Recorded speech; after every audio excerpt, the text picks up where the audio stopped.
Hey, it's Jose Galison. You're watching No Way Jose. You can find me on the No Way Jose YouTube channel, all the major auto podcatchers, and Odyssey as well. Today, my guest is Toad. And if you've been following the channel, you know me and Toad lately have been doing a live reading series on Democracy, the God That Failed. So that's why he's here with me again today. I do want to let you guys know how this shtick works. If you're watching the third, it's a live stream. If not, you caught it publicly or you're a patron. And if you want to be able to have access to it in the meantime, while it's not public, because I do bring it down, like basically paywall immediately after the live stream. If you don't have access in the meantime, you patron at patreon.com. It's just NoWayJose2020. I have multiple different levels that do different stuff, but the lowest level $2 that gives you that. And you know the highest level is 20, and that's the sponsor level. And the sponsors I have are Mikkel Thorpe of the Expat Money Show. He has a podcast about, if you want to learn about getting the hell out of Dodge, passports, stuff like that, different tax things you can do so far as being in different countries, dual citizenship, stuff of the like. He also has a business too, so to go check that out. So if you just want to check it out a little bit, you can go to the podcast, and if you're really serious about it, definitely go hit him up in his business and get going on that. I also have Jeremy, who has a Etsy store at etsy.com/shop/raising-liberty. You can follow him on Twitter at Jeremy Rhymes. And then I have Toad, my guest. He's a sponsor as well. Me and him are both co-hosts on Tower Power Hour. That's the show we have. So you should go check that out. So where you can find me and Toad. And you can follow Toad at TPH_Toad. That is until me and him both hopefully get our accounts back from old Elon.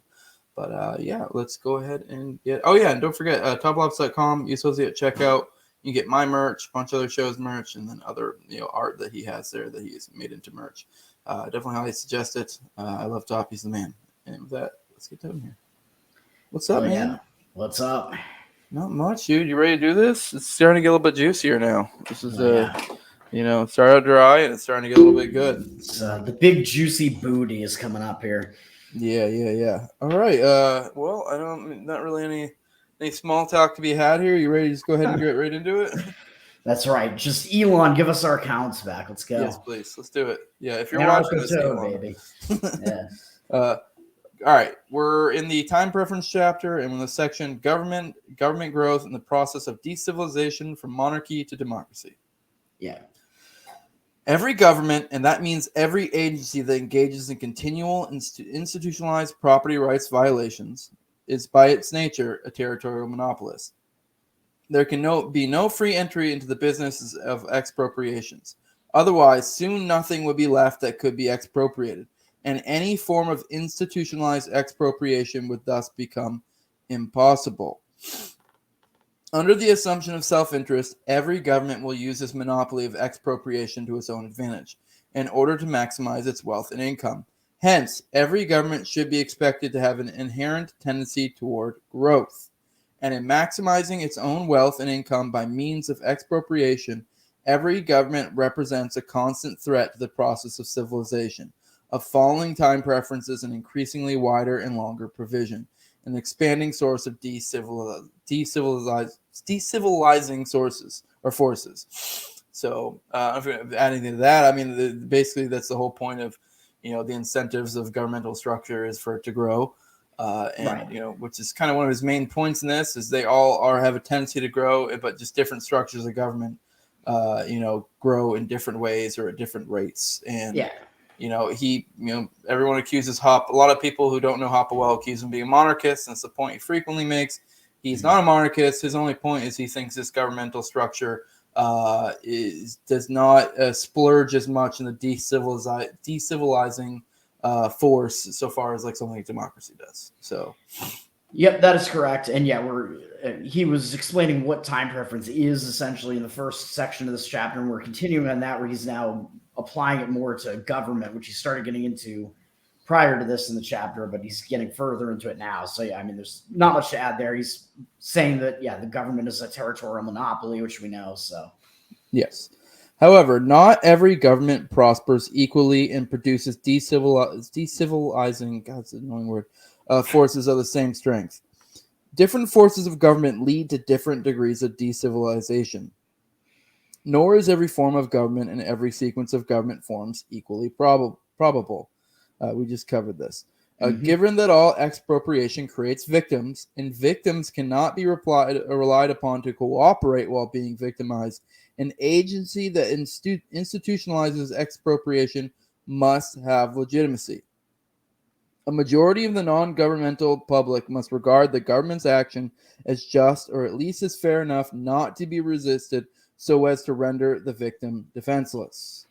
Right. And I'd pointed out, last week when we were doing this, that he brings up this concept of legitimacy of the government, where I think what he really means is perceived legitimacy, since they're not actually legitimate. And they're, as he points out, throughout the book, they are funded by theft. So they're not legitimate, but people have to perceive them as legitimate. And he's going to get into why people have a tendency to perceive democratic government as legitimate more than they do have a tendency to perceive a monarchistic government as legitimate. So he's going to be getting into that. Yes, and obviously the degree to which the populace or people on an individual level render legitimacy towards some governmental structure is going to essentially increase these decivilizing forces he's talking about. Essentially, kind of decaying growth, or I don't know what the word I'm looking for is, but I guess economic growth, whatever, or social growth, and essentially deteriorating civilization. So stagnation of economic growth, I guess you could say, and reducing the amount of production. Yeah, like for example, like Weimar Republic. Like you look at them and they went to shit. They essentially, their government overplayed its hand. It was printing money way too fast, and they just got to the point where their money was worthless, and they had no value. Everything, essentially, their government, was the governments are basically parasites, and this parasite ate too much and killed its host. So right. So whereas the way Hoppe would probably put it is something like different types of governments are maybe smarter parasites that only leech off of you a little bit. And and you don't get lied to and told that no, that's not a tick on you. That's gives you magic powers or some bullshit. Like at least in certain forms of government, you can be like, no, that's a fucking parasite. Right. So they need to have the production to precede the predation that they perform. So in a way, there is they need some sort of balance there. They can't completely stop everybody from producing, because then they'd have nothing to steal. But as Hoppe said, governments do have a tendency to grow anyway and continue to grow. And then that is why they tend to wind up collapsing. Yeah. Yet acquiring legitimacy is not an easy task. For this reason, it is not likely, for instance, that a single world government would initially arise. Instead, all governments must begin territorially small. Nor is it likely, even for as small a population as that of a clan, a tribe, a village, or a town, that a government will initially be democratic. For who would not trust a specific known individual, especially in as sensitive a matter as that of a territorial monopoly or of expropriation, than an anonymous, democratically elected person? Having to begin small, the original form of government is typically that of personal rule, of private ownership of the government apparatus of compulsion, i.e. monarchy. So there is kind of a lot there, because he's essentially getting at the fact that a monarchy is going to be more similar to some sort of decentralized government, essentially, a smaller government. So he is getting at that. And we know Hoppe is a fan of promoting decentralization as well, and having a bunch of smaller territories, because it's easier for the people to not be ruled over by somebody's not going to have a huge amount of power like that. And he's also getting at the fact that in a democracy, in a large centralized system like that, you are so far removed from who the ruler actually is. Yeah.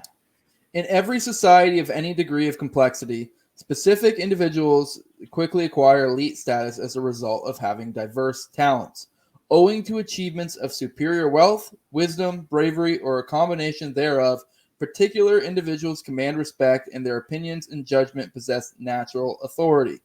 As an outgrowth of this authority, members of the elite are most likely to succeed in establishing a legitimate territorial monopoly of compulsion, typically via the monopolization of judicial services and law enforcement. because they owe their privileged position to their personal elitist character and achievements, they will consider themselves and be regarded by their fellows as a monopoly's personal owner. So the point being, at this point, essentially he's saying, in a, especially starting out with civilizations, especially smaller ones, usually people will just naturally kind of locate natural leaders or people who are better at this, and they will essentially in a certain way get this legitimacy from the people to where they let them have limited control of some sort.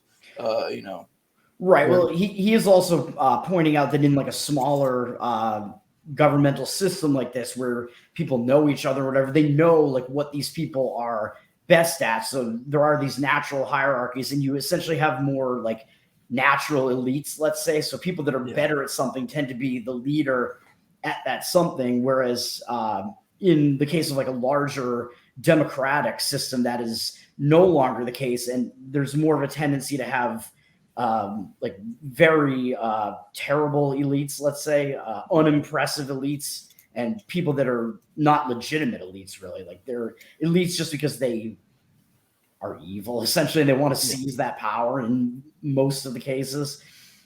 Yeah, and Hoppe talks about natural elites a lot. Anyone who knows Hoppe, like has followed him somewhat, knows it's a thing he brings up frequently. And I just do want to bring up the point that in this, someone might conclude that, he's saying, essentially saying that's a good thing, that in a monarchy, these people will get this perception of legitimacy and essentially take rule, and that these will be the natural elites. I would think maybe he would say in certain senses they're natural elite, but I would surmise he would say they're not. They're more of a natural elite than like a Democrat, like an elite in our system, like in a democratic system.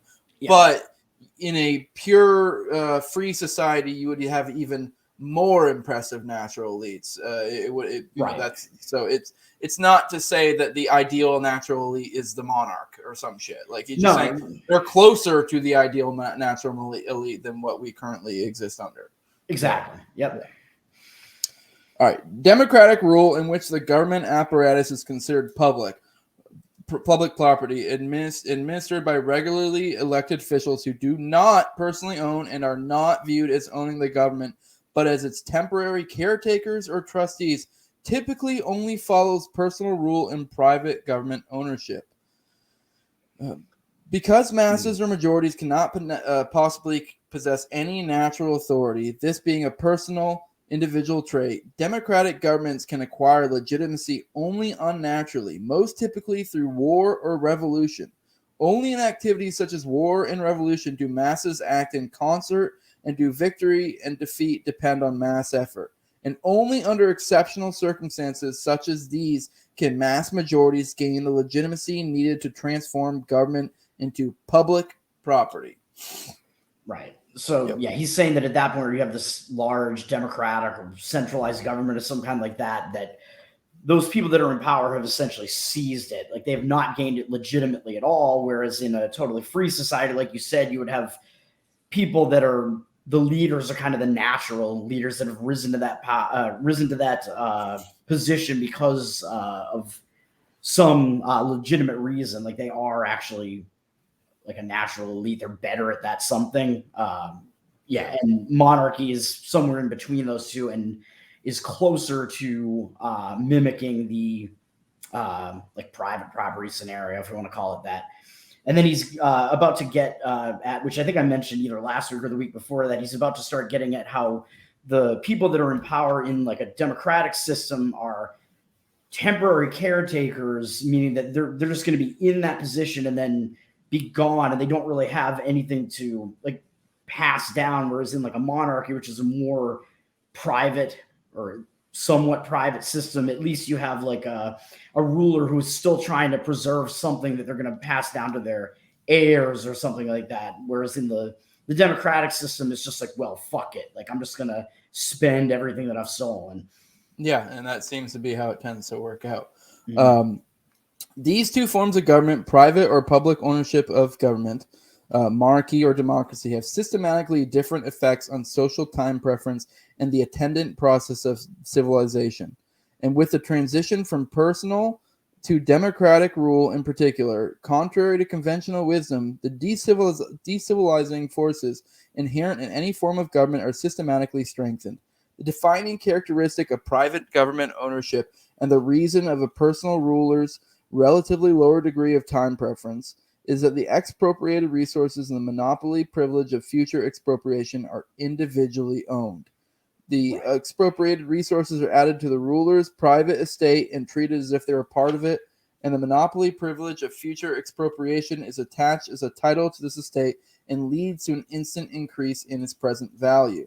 Most importantly, as a private owner of the government estate, the ruler is entitled to pass his possessions on to his personal heir. He may sell, rent, or give away part or all of his privileged estate, and he may personally appoint or dismiss every administrator employee of his state. So what he's getting at here is essentially in a monarchy, you essentially have a pseudo private right or private property rights sort of thing. I mean, it's obviously we wouldn't consider that to be a proper way to use it, but in a certain sense, they are as on an individual level, they are taking essentially becoming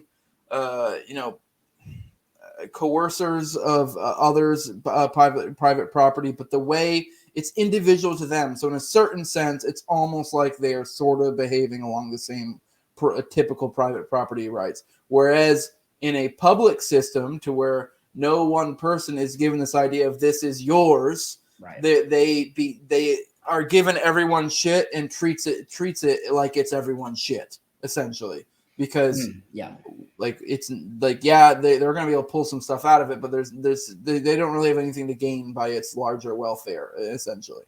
Right. Even though monarchy is not really private property, yes, it is. You have it's essentially like pseudo private property. Right. One individual or one family has stolen that property from others, whereas in the democratic system, it's like a collective. Yeah, it's almost like if you stole someone's house and then no one ever did anything about it. Like, technically, you are not the rightful owner of that house, but you're still behaving as if you are, and you are, essentially sort of interacting the same way like a normal person. Let's say in a situation you take over the mortgage or whatever. So you're taking over all the normal responsibilities in a lot of ways. Obviously, this isn't a perfect metaphor, but I think it works somewhat. Yeah. Yeah.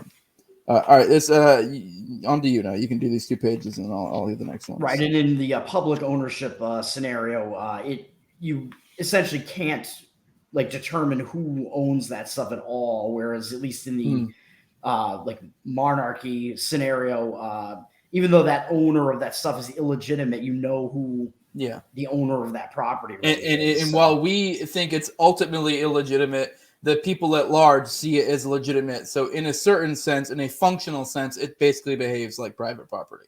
But yeah. All right. Although they see the public government as legitimate as well, they perceive it as such, which is a problem. And you run into the tragedy of the commons situation. All right. The institution of private government ownership systematically shapes the incentive structure confronting the ruler and distinctly influences his conduct of government affairs. Assuming no more than self-interest, the ruler tries to maximize his total wealth, i.e. the present value of his estate and his current income. He would not want to increase current income at the expense of a more than proportional drop in the present value of his assets. Furthermore, because acts of current income acquisition invariably have repercussions on present asset values, reflecting the value of all future expected asset earnings discounted by the rate of time preference, private ownership in and of itself leads to economic calculation and thus promotes farsightedness. So he's saying that in the monarchy scenario, you do still have some form of being able to sort of price something or do the economic calculation, whereas in the public scenario, which is essentially socialism, or you could argue it's even it could be like a form of communism or something like that. In that situation, then you're really running into the situation where you have the economic calculation problem. Yeah, which I believe is was that Hayek that first talked about that? It's either Hayek or Mises. I forget. It's one of the two. Yeah. I know it's older, so it'd be Hayek or Mises. Yeah, where in that scenario you can't like come up with like prices at all, whereas in the at least in the system of monarchy you kind of don't entirely lose that ability to do the economic calculation. I really want to say it's Mises, but I don't know. It might be. Now it's bugging me. it, Go on. It could be both. Someone's in the chat. Look it up. While this is true of private ownership generally, in the special case of private ownership of government, it implies a distinct moderation with respect to the ruler's drive to exploit his monopoly privilege of expropriation. For acts of expropriation are by their nature parasitic upon prior acts of production by the non-governmental public. Where nothing has first been produced, nothing can be expropriated. And where everything has been expropriated, all future production will come to a shrieking halt. Yes, that's what real quick. I do want to pause. Like essentially, like I said before, all he's saying is yes, monarchies are still parasitic. They're just they are a little bit more moderate in their parasitism. So, but go on. Right.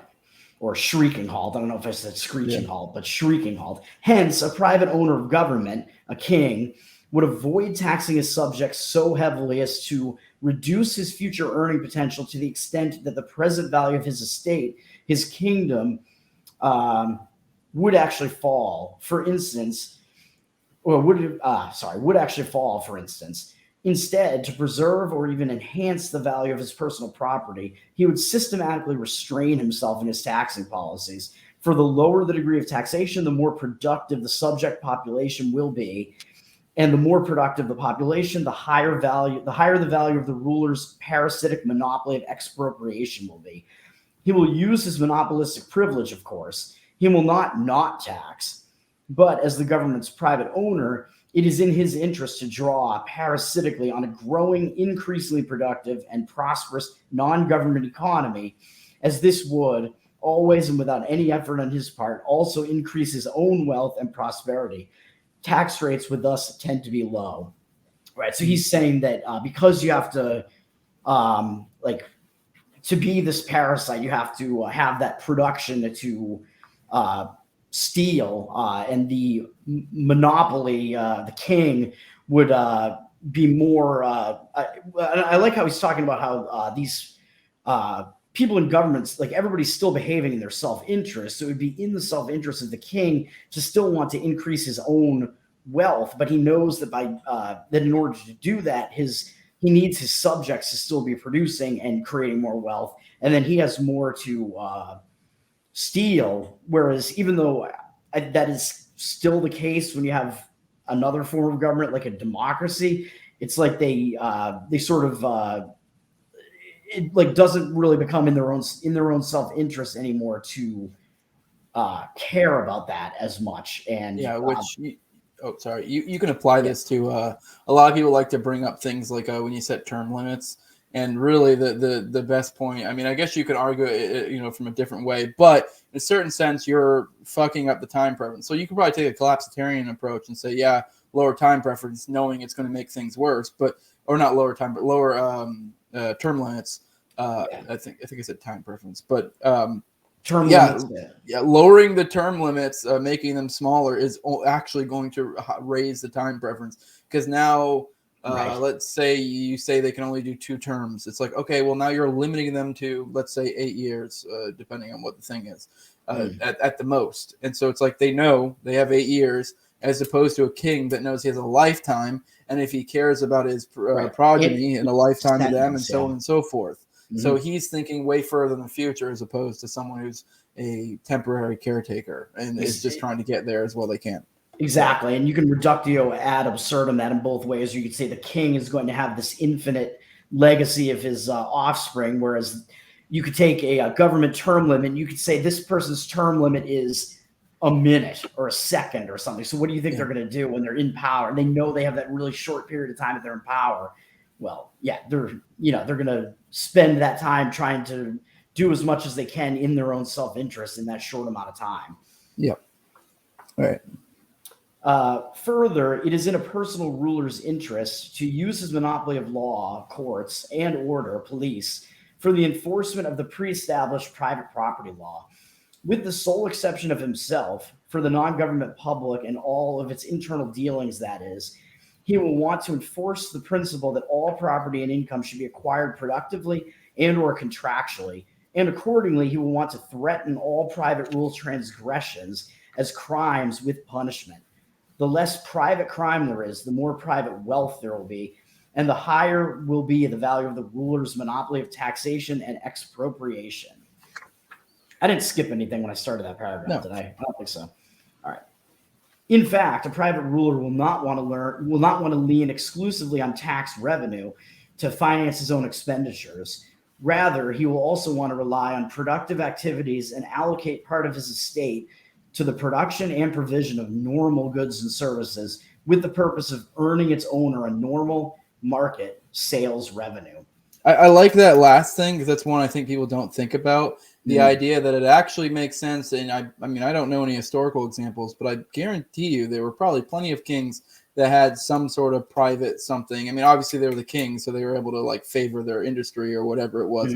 But it allows them to essentially have a somewhat quasi free market venture of their own, and it even further incentivizes them to have a fair, somewhat fair system, so that and the system at large should be economically productive because it would benefit them. It also makes it the more private, somewhat legitimate industry they can do on their own, the less they have to tax their citizens, and the more they're able to maintain their perception of legitimacy because they're not putting on too hard of a yoke on the people. This is a good paragraph. I really like this one. Yeah. Right. So yeah, I think at some point he does bring up like, oh, the king might like actually like hire like certain people privately essentially and have like private, I don't know, like farmers farming some of his land, have private security, things like that. And it like mimics private industry more so than like a democratic government would, where they are, using like only tax revenue to do that and things like that. And in that paragraph, he also brought up that the ruler in a monarchy has more of an incentive to enforce private property law to keep his like the people in his state, I guess, more productive, so that he has more to steal. Yeah, I mean, being as he has a longer time horizon, right? Having an efficient, free or fair system, which is typically going to correlate more to like a private property type system. That's the best way to achieve maximum gains for the long term. So, right, and I think you will find that where you said that he is maintaining sort of his sense of legitimacy by like not being so crazy as to just just put the hammer down, taxing, everything from his constituents and whatever. Whereas in the democratic system, as we're seeing right now in our country, we're seeing that the government is like definitely losing their sense of legitimacy in the eyes of a lot of the public. So, yeah. Moreover, private ownership of government implies moderation for yet another systematic reason. All private property is by definition exclusive private property. He who owns property is entitled to exclude everyone else from its use and enjoyment, and he is at liberty to choose with whom, if anyone, he is willing to share in its usage. Oh, we're getting to the fun part. This is where we're probably going to make some of the left libertarian. I mean, not that they're probably already don't like this at all already, but this is going to be even more so something they don't like. They don't like it just because it's him, but yeah. Yeah, but and the whole king thing, a lot of people get upset by that. But typically, a private property owner will include his family and exclude all others. The property becomes family property with him at the head of the family, and every non-family person will be excluded from using family property except as invited guests or as paid employees or contractors. Right. In the case of government, this exclusive character of private property takes on a special meaning. In this case, it implies that everyone but the ruler and his family is excluded from benefiting from non-productively acquired property and income. Only the ruling family, and to a minor extent its friends, employees, and business partners, shares in the enjoyment of tax revenues and can lead a parasitic life. The position as head of government and of the government estate is typically passed on within the ruling family, such that no one outside the king's family can realistically hope to become the next king. While entrance into the ruling family might not be closed entirely, it is highly restrictive. It might be possible to become a family member through marriage. However, the larger the ruling family, the smaller each member's share in the government's total confiscations will be. Mm-hmm. Hence, marriage typically will be restricted to members of the ruler's extended family. Only in exceptional cases will a member of the ruling family marry a complete outsider. Even if this occurs, a family member by marriage will not normally become the head of the ruling family. All right, I thought he was getting to like some of the border stuff, but I think he'll probably get to no, it. not yet. But I do love the fact that he's talking about the like the ruling family in the monarchy system is actually practicing like disassociation essentially. They're keeping a lot of people out, which then means that you have fewer people who are actually members of the ruling class. So you have way fewer of those parasites, whereas in the democratic system you have a large number of people that are, even though it is still way more people that are, you know, outside of the government than in the government, but still in the monarchy, it's like very few people that are actually in the government. And as we mentioned already, he's talking about how they're actually incentivized to be more family oriented in the system of monarchy as well, which is lower time preference. So yeah, this kind of demonstrates one of the ways that monarchies kind of slowly degrade, though, too, because I don't remember where I read it. Maybe it was in this or something else, but I remember reading like one of the things, and it's kind of like you look at like England, and like in a certain sense they're a monarchy, but not really. And this is kind of what's happened to a lot of monarchies. And when he's talking about monarchy, he's meaning like monarchy. He's not talking like these parliamentary monarchies. Like, I mean, he'll probably address it at some point in this book how they're like a quasi version, but like say something. The point I'm getting at is like say something like a parliamentary one. What's happened over time is with the kings is over time they started bringing more people into that fold of like, oh well, now I have this advisor and I'm going to kind of give him these rights and so on and so forth, and it kind of slowly expands. So because even though it is a monarchy and we're making the case it's still better, it's still not perfect, and it's still going to have the same tendency as other governments to expand. And this is kind of what I'm talking about here is expanding and mutating into different forms of government by, you know, getting different advisors, getting this person does that, slowly being like, well, I don't know, maybe as a king, I don't need this power. I'll pass this off to the people, the parliament, whatever, you know, shit like that. So, and then it slowly, that's how it shifts. Yeah. So in England, you have like the monarchy that's still there where the head of the monarchy is kind of a figurehead, although they still obviously have power and they're a member of the ruling class for sure. But then in addition to that, they have, you know, their parliamentary system. They have essentially like a Western democracy on top of the monarchy that they have. So it kind of sucks. Yep. Owing to these restrictions regarding entrance into government and the exclusive status of the individual ruler and his family, private government ownership stimulates the development of a clear class consciousness on the part of the governed public and promotes opposition and resistance to any expansion of the government's power to tax.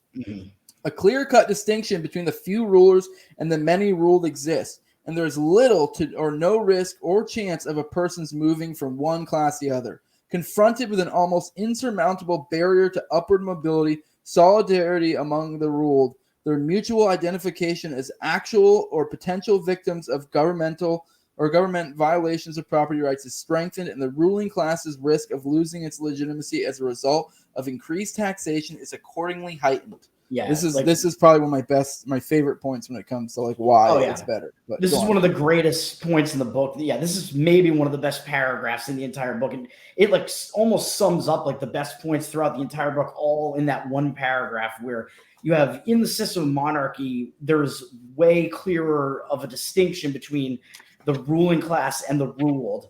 So the ruled are going to tend to want to push back more. So the ruling class can't get away with as much. Whereas in the democratic system, not only like those lines are blurred, but also there's that barrier to entry situation where in the monarchy, most people know, hey, I'm never going to be part of the ruling class. But in the democratic system, everybody thinks they can be part of the ruling class. And it is going to incentivize like some of the worst people to want to try to do that and to get into positions of power and things like that. And because the lines are blurred, everybody, you know, thinks that myth, oh, like we are like ruling ourselves essentially, which is not the case at all. Yeah, just like Rothbard said, the Jews didn't kill themselves. So exactly, yeah. So great points in that paragraph. All right, go on. It's your turn now. Yeah. In fact, the class consciousness among the ruled exerts a moderating effect not only on the government's internal policies, but also on its conduct of external affairs. Every government must be expected to pursue an expansionist foreign policy. The larger the territory and the greater the population over which a monopoly of confiscation extends, the better off those in charge of this monopoly will be. Because only one monopoly of expropriation can exist in any given territory, this expansionary tendency must be expected to go hand in hand with a tendency towards centralization, with ultimately only one worldwide government remaining. The globalists. Moreover, because centralization implies reduced opportunities for interterritorial migration, of voting with one's feet against one's government and in favor of another, the process of intergovernmental competition, of expansive elimination, should be expected to generate simultaneous tendencies toward increasingly higher rates of government expropriation and taxation. Right. So he is saying the governments are going to tend to try to expand the territory over which they have dominance, because then there are going to be more people that they can confiscate the wealth from. Having more people, there's going to be more overall wealth in that state, and they have more that they can take from them. But what that also means is, and Hoppe is definitely a decentralizationist. Like I said, he's saying that you're going to have this more centralized government that is reigning over a larger and larger territory. And what that means is it's harder for the people to move somewhere else to vote with their feet, essentially, which I think is what you were saying about borders, and go to like a different state where they have a more preferable government in their eyes. So, right, in this situation, like when you have, like a centralized government, you just can't do that anymore. Whereas when you have a bunch of decentralized governments, those governments actually have to compete with each other for the people, which you could argue is what we're seeing right now with like California versus Florida, or California and New York versus Florida and Texas, essentially, of kind of mass migration out of places like California and New York because of all the lockdowns and COVID policy and shit like that. And people are sick of it. Hey, we're going to vote with our feet. We prefer Ron DeSantis to Gavin Newsom, so we're going to go to Florida, which is exactly what it did. I think also the kind of one of the points he's making in that paragraph too is to kind of build off the previous paragraph of the idea of the clear class consciousness kind of is this limiting factor that makes it so they kind of can't just do whatever they want.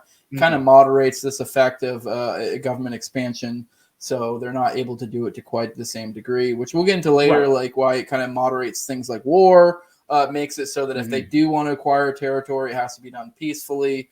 Which is, it's kind of a limiting factor when you have something like war on the table and unlimited taxation for the most part, within to some degree. I mean, obviously there's going to be something that'll break the camel's back in any country, but it makes it a way easier for a government to expand territorially. Right. So if a government is more focused on, like maintaining more of that level of production, and it's more, mimicking more of a private scenario, basically they're going to have less of a desire to go to war with some other territory or some other government or things like that, because they don't want their shit to get destroyed. So, all right. However, a privately owned government significantly affects the form and pace of this process. So that's what we were just saying.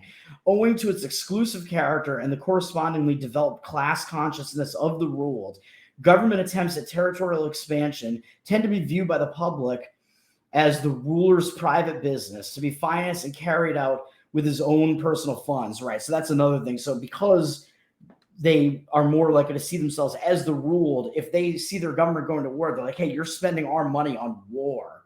So they're more likely to reject that. Whereas in like a democratic system, where some people might take a nationalistic approach to it and think, this is for the country, or, obviously they always make these wars. And he brought up, I think even the introduction, that democratic wars tend to become ideological wars. And so, it may not, in a certain sense, like a lot of this stuff is about defending the dollar or land or oil or whatever. To the people, it becomes this other thing that allows them to get dollar. Yeah, it allows them to be able to get away with this and essentially have the backing of the people. Whereas in a monarchy, they'd be like, well, do it if you want, but don't ask for anything from me. That's kind of like the perception of the people.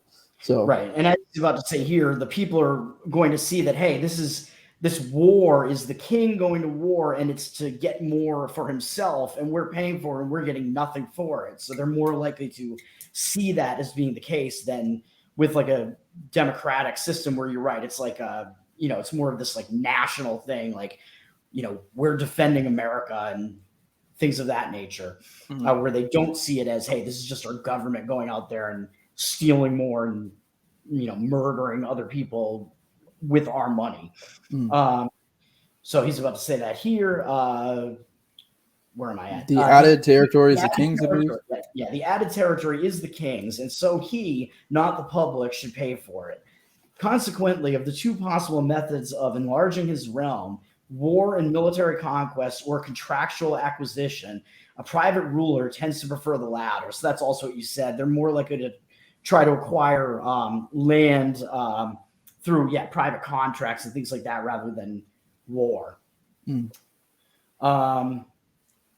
It must not be assumed that he is opposed to war, for he may well employ military means if presented with an opportunity. But war typically requires extraordinary resources, and since higher taxes and or increased conscription to fund a war perceived by the public as somebody else's will encounter immediate popular resistance and thus pose a threat to the government's internal legitimacy, a personal ruler will have to bear all or most of the costs of a military venture himself. Accordingly, he will generally prefer the second, peaceful option as the less costly one. Instead of through conquest, he'll want to advance his expansionist desires through land purchases or even less costly and still better through a policy of intermarriage between members of different ruling families. For a monarchical ruler, then, foreign policy is in large measure family and marriage policy, and territorial expansion typically proceeds via the contractual conjunction of originally independent kingdoms. So I like, again, how he brought that up, how they actually are incentivized to be more like family oriented almost, where it's like the best option here is actually to have like somebody in our family marry somebody in another family, and then we can kind of form an alliance that way and have more territory that way. Yep, it's a peaceful option, Yeah. In contrast to the internal and external moderation of a monarchy, a democratic government implies increased excess, and the transition from a world of kings to one of democratically elected presidents must be expected to lead to a systematic increase in the intensity and extension of government power and a significantly strengthened tendency toward decivilization. Not really anything to add to that. Democratic ruler can use the government apparatus to his personal advantage, but he does not own it. So basically, he has all the gain and very little to lose. He cannot sell government resources and privately pocket the receipts from such sales, nor can he pass government possessions on to his personal heir. He owns the current use of government resources, but not their capital value. In distinct contrast to a king, the president will want to maximize not total government wealth, but current income. Indeed, even if he wished to act differently, he could not. For as public property, government resources are unsaleable, and without market prices, economic calculation is impossible. Accordingly, it must be regarded as unavoidable that public government ownership results in continual capital consumption. Instead of maintaining or even enhancing the value of the government and state as a king would do, a president, the government's temporary caretaker or trustee, will use up as much of the government resources as quickly as possible. For what he does not consume now, he may never be able to consume. In particular, a president, as distinct from a king, has no interest in not ruining his country. And kind of stop there because this reminds me of the boom bust cycle that we frequently talk about. For example, a lot of people talk about Trump's great fucking economy is what a lot of people go to, but a lot of people don't realize we were literally in the boom cycle, and I had been calling it for years that we were about to hit a bust. COVID hit, and we got that fucking bust. I'm not quite sure. I don't think we're back on a boom yet for sure. We're still deep in the bust. But, this is how it works. Like, they inflated the shit out of it. They were doing QE like crazy throughout Trump's thing. And I had known, because it's typically 8 to 12 years roughly. You can't predict it perfectly, but generally speaking, it's like 8 to 12 years, the boom and the bust, And, I think we haven't hit like the full bust yet. I think it's kind of been this like prolonged kind of, I don't know if you want to call it a recession, but it's kind of like we could be headed to, like the worst part of it still. But Trump even had said before his presidency that he realized, like, he basically said all these things that Austrians were saying about, like, the fact that, oh, they're printing money and they're papering up and making this look like we have this great economy when we don't, and it's going to fall at some point. He was saying stuff like that. He legitimately was. He knew this. So he got in and then still was begging the fucking Federal Reserve to keep fucking papering things over because he didn't want to bust during his administration. That way he could just kick the bucket down to at least to his second term. So that way he's like, hey, I got it sealed. And that's one of the best examples I can think of this principle he's trying to illustrate here is, the boom bust cycle that we continually deal with. And what happens is the new administration gets in and they just try to paper their way out of it because they're just trying to kick the can down the road.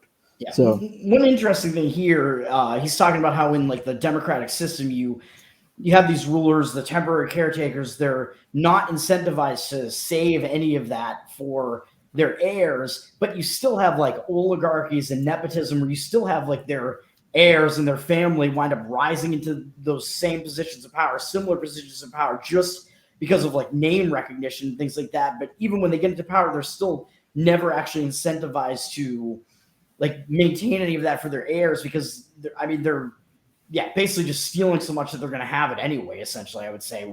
So you have all of that going on. It's bizarre. Yeah.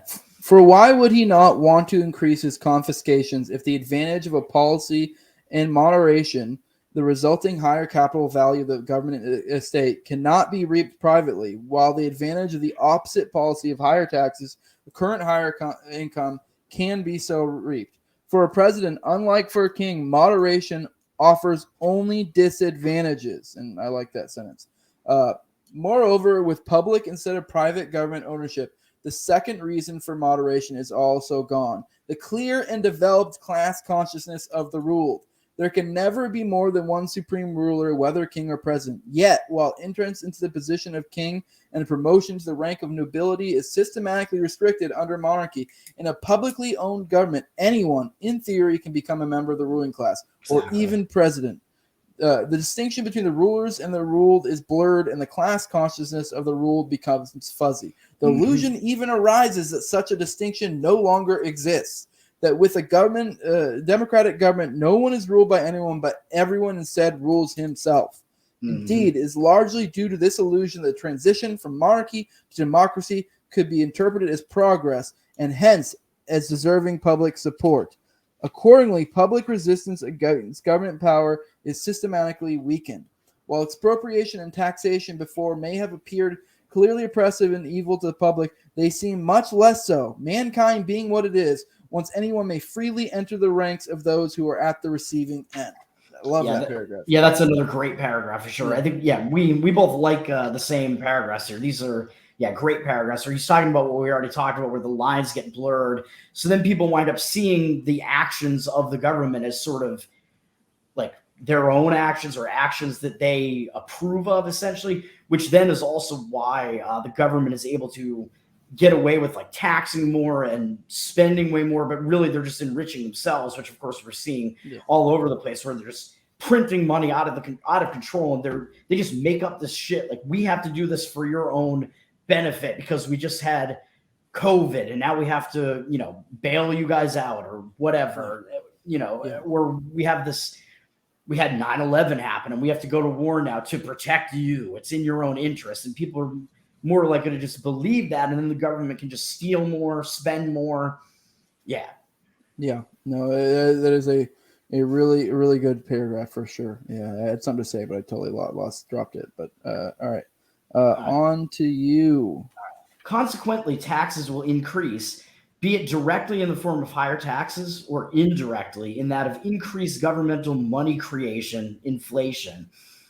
Likewise, government employment and the ratio of government employees, public servants, to private employees tends to rise, attracting and promoting individuals with high degrees of time preference and low and limited farsightedness. So that was actually what I was just about to say. We already said all that. Yeah, he did kind of say it, but I didn't want to touch on that because the idea is like it blurs the class consciousness, but there's an additional dynamic which I don't think he really necessarily honed in on, but he might a little bit, is even if someone does manage to recognize the actual class distinctions, there's still that additional, like, okay, I see these two classes. But now they can say, oh, but I have the ability to be, I could possibly become part of this class. So even if they do see through the bullshit, they may be like, well, I want in the bullshit. Whereas in a monarchical you're absolutely society, right. Yeah. So it has those two effects where you have the people that are sort of the rubes. The I don't know what the word what's the word? Normies, just sort of the everyday normal people. I don't know. The useful idiots, I guess we'll say. Like you have those people who just believe that they believe in the legitimacy of government. They approve of this, so they don't really make that distinction between the ruling class and the ruled. So the lines are blurred for them. But then you have a decent amount of the people who do recognize that distinction. They have self-interest, and maybe they're not the most moral people. Like you just said, they're going to they're definitely incentivized to just want to join in on the get in on the ruling class, because they realize that they can do that, and there is that distinction. So that is a really good point. Yeah, I don't know if Hoppe brings up that point specifically, but I mean, he did bring it up, but I don't think he really so far. He may bring it up in like a later paragraph, but like in what we've read so far, he didn't really make a point of it, but he did bring it up for sure. Yeah, that is a really good point, though. Yeah. The combination of these interrelated factors, public ownership of the government plus free entry into it, significantly alters the government's conduct of both its internal and its external affairs. Internally, the government is likely to exhibit an increased tendency to incur debt. While a king is by no means opposed to debt, he is constrained in this natural inclination by the fact that as the government's private owner, he and his heirs are considered personally liable for the payment of all government debts. He can literally go bankrupt or be forced by creditors to liquidate government assets. So they're saying that he is more in tune to the fact that he might wind up bankrupt, and he might suffer that collapse. Whereas in the form of, when you have a democratic form of government, people are like, well, fuck it, because we're still gonna be able to keep this thing going. Whereas when it's just this one individual or one family that's ruling, they might actually lose that power, and they don't want to do that. So their incentives are definitely different. And I do like how he does keep pointing out, sort of hinting at the fact that, hey, I don't think this is the ideal form of government here, monarchy, but what I'm saying is that it's preferable. He does keep saying that. Like he's saying a king might still go to war. A king might, is still going to tax people, isn't, going to just avoid debt entirely. And like you see, we have the U.S. has an amount of debt that they'll never be able to repay, and they've incurred that, whatever it is. It's over 30 trillion probably now, whereas a king would never be able to get away with that. Yeah, because the debt gets passed on to all of us in theory, although in a certain sense, in a righteous sense, I don't have no goddamn debt. I don't know what the fuck you're talking about. Right. But like with a monarchy, it's literally all on the king. So, like if he goes tits up, like what are you going to do when you're completely upside down and go to the people and essentially in a position of weakness? Be like, well, I need all your money. And like he's like, well, fuck you. Yeah. In distinct contrast, a presidential government caretaker is not held liable for debts incurred during his tenure of office. Rather, his debts are considered public, and this is what you were just getting at, to be repaid by future equally non-liable governments. If one is not held personally liable for one's debts, however, the debt load will rise, and present government consumption will be expanded at the expense of future government consumption. In order to repay a rising public debt, the level of future taxes or monetary inflation imposed on a future public will have to increase. And with the expectation of a higher future tax burden, the non-government public also becomes affected by the incubus of rising time preference degrees. For with higher future tax rates, present consumption and short-term investment are rendered relatively more attractive as compared to saving and long-term investment. Yep.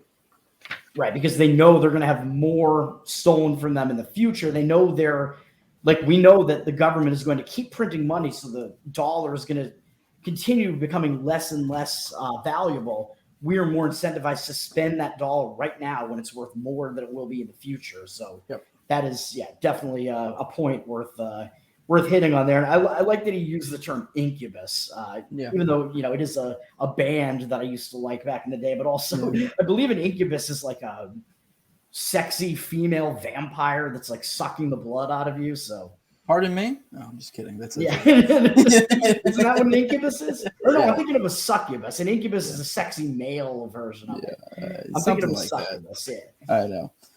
More importantly still, the government's conduct as the monopolist of law and order will undergo a systematic change. As explained above, a king will want to enforce a pre-existing private property law, and notwithstanding his own exceptional status vis-a-vis some of its key provisions, he too will assume and accept private property notions for himself and his possessions, at least insofar as international king-to-king relations are concerned. He does not create new law, but merely occupies a privileged position within an existing all-encompassing system of private law. I underline that line because I think that's a really good way of putting it. Like Right. he essentially, like, all he is doing is taking essentially, you can think of it as a free society and then occupying a privileged position with it. So he's just this one vector that is not the free thing, and he's kind of occupying a position within it. So Right. It's like far less likely that he's going to be able to like heavily regulate like various industries and stuff like that, right? Like he wouldn't be able to get away with, like, I'm going to go tell you that you must enforce vaccine mandates or something like that. And he could, but it'll be likely to his detriment. Even if his people don't rise up or if he doesn't lose legitimacy, he's going to decrease production. He's going to, which will fuck up his savings, so on and so forth. And these are things that he does not want to occur. So. Yes, and Mayor Kate said that an incubus is the male form. Yeah, succubus is female, and it's a folklore sex demon. So yes, thank you. All right. In contrast with a publicly owned and administered government, a new type of law emerges: public law, which exempts government agents from personal liability and withholds publicly owned resources from economic management. With the establishment of public law, not merely as law, but as a higher law, a gradual erosion of private law ensues.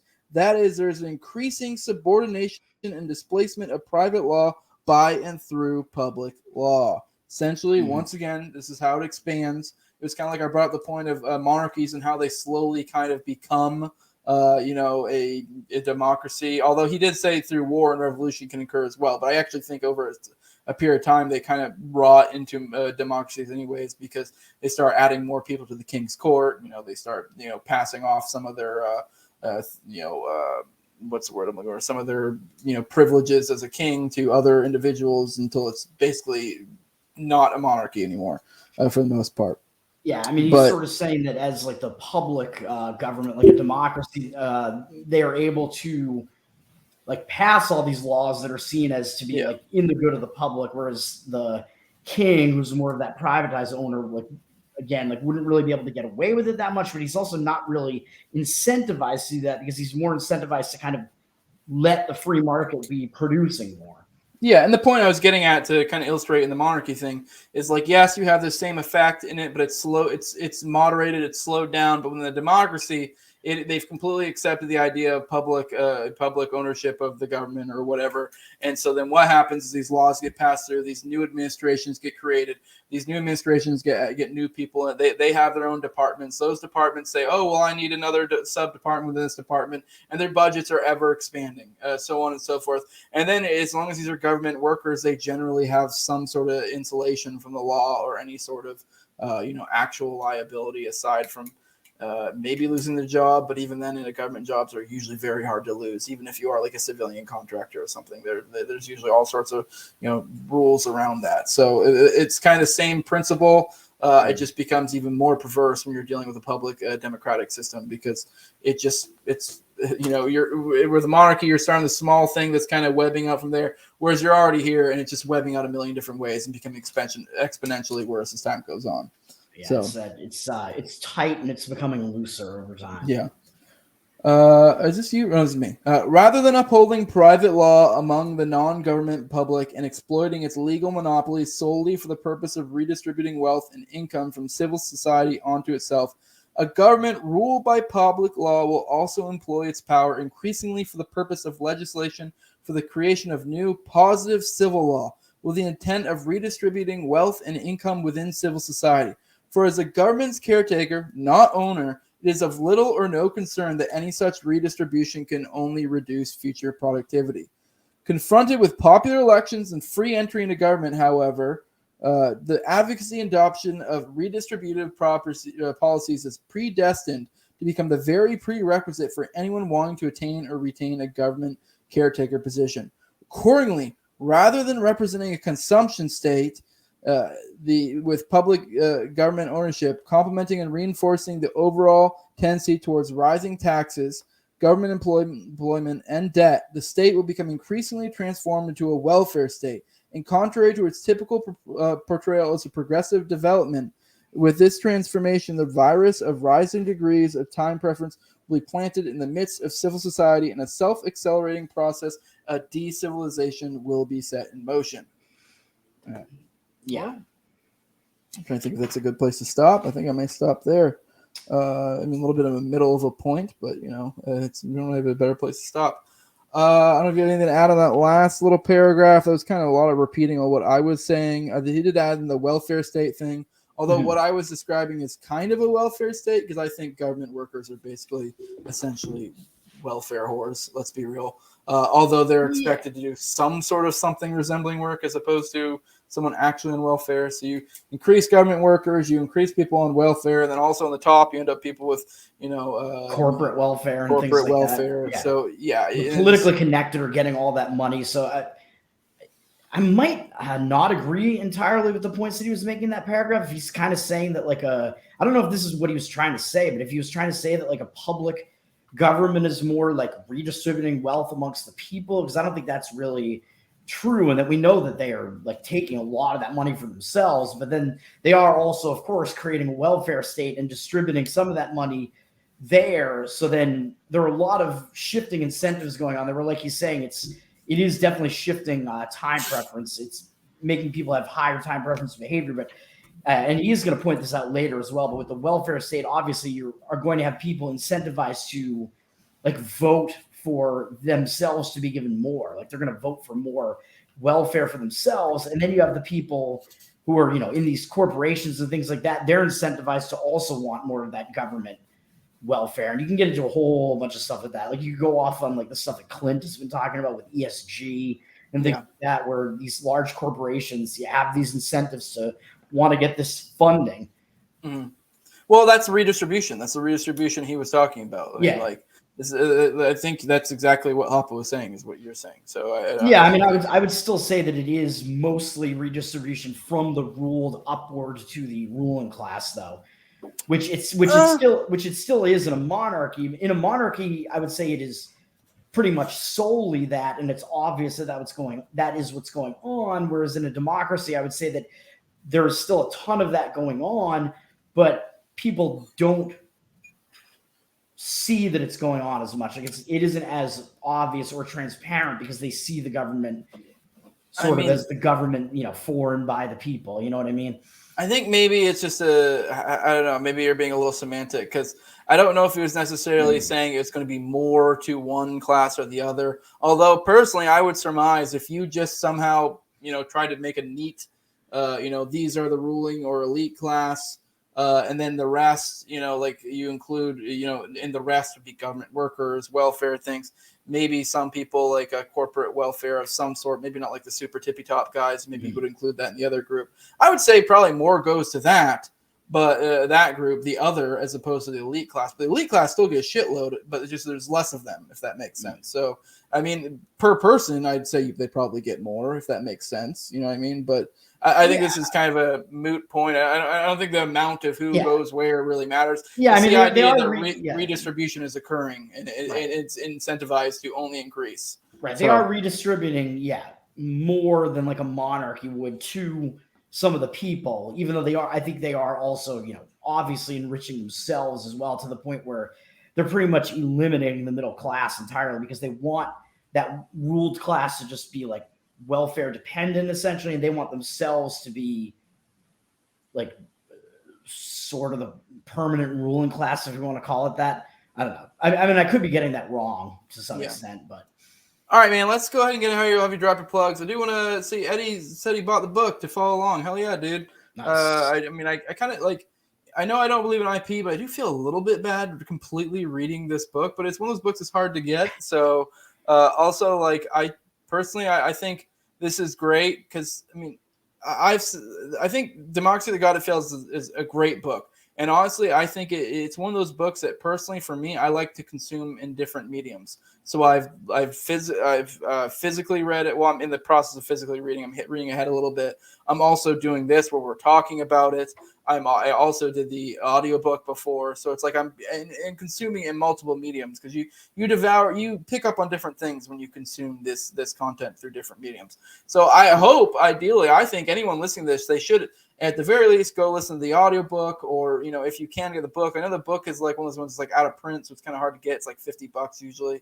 So I mean, I can understand how that's not worth it for everyone, but if you can, I suggest getting the book. Because I think it's ideally, I think people should, do one, get the commentary as well, which is essentially what we're providing. Because I definitely don't. I'm not trying to take anything from Hoppe, although I think that as Kinsella would probably make the case that really, if all this does is raise awareness of it and make people more likely to devour his content. So yeah, and as I've said, I do think that the book is being sold on the Mises store for slightly less than it is on Amazon. I think it might be like 40 or in the 40s. And if you buy it from the Mises store, the money's going to the Mises store, going to the Mises Institute and not going to, I don't know, to Amazon or, whatever. Yeah. So. I highly suggest that if you can, because I understand Amazon's convenient, but if you can, go to Mises. Those guys are the shit. So support them if you can. So Mises will get it to you pretty quick. It's usually, I think, within about 10 days. So okay, yeah, not bad. Yeah. Well, all right, man. Not bad. Yeah. Go ahead and drop your plugs. I know we did them at the top, but we'll do it here at the end, and we'll go ahead and get out of here, man. All right, yeah. Toad, TPH_Toad on Twitter. Elon, let's go. Bring back Anarcho Toad. Tower Power Hour with Jose and with Cole, Clint Russell, TopLobsta, and sometimes Reed Coverdale. We're on every Wednesday night at 9:11 p.m. Eastern. We had an episode last night, another really fun one where we talked about the Paul Pelosi situation. We talked about Kyrie Irving, and we did a new game where we tried to identify crimes based on criminals' mugshots. So it was another fun one. Check out Tower Power Hour. Hell yeah. And if you're watching this live stream, this will be pertinent. It'll be coming out on Tuesday. If you're watching this when it's public, I drop it publicly later.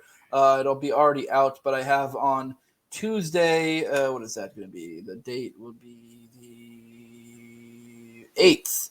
At 9:30 p.m., I'll have me, Clint, Top, and Royce Lopez, and maybe Reed, although I think he's doing some of his politics stuff that day, so I think he'll be out for doing another Four Pony Boys. So Royce he's got to be doing it, man, for Jeremy Kauffman in New Hampshire. Royce Lopez of Revenge of the Nerds. He's a fun guy, so it'll be a good episode. Yeah. If you become a patron, you become the $5 level. Actually, no, I think I do it for the $2 level. You can even drop questions in there for like a mailbag thing for those, because those are not behind the paywall. But I give you a little incentive for the Four Pony Boys. But you can follow me on YouTube, all the major auto podcatchers, Odyssey as well. This is the No Way Jose show. You can follow me on Twitter at SenorJose2020. If you want to support me, patreon.com/NoWayJose2020. Like, share, subscribe, comment, all that good stuff. Yeah, please share us around. For people who don't want to, who prefer podcasts, I guess, then this can be the way to devour Democracy of the God That Failed, because this is one of those books a lot of us talk about, but very few of us read. And I think it's one that really we need to. I think it's a really, really, really good one. With that, we'll go ahead and get out of here. Appreciate your time. We'll probably do another one roughly a week, and we'll be finishing up this chapter, and it gets even juicier. But all right, man, we're out of here. All right, peace out.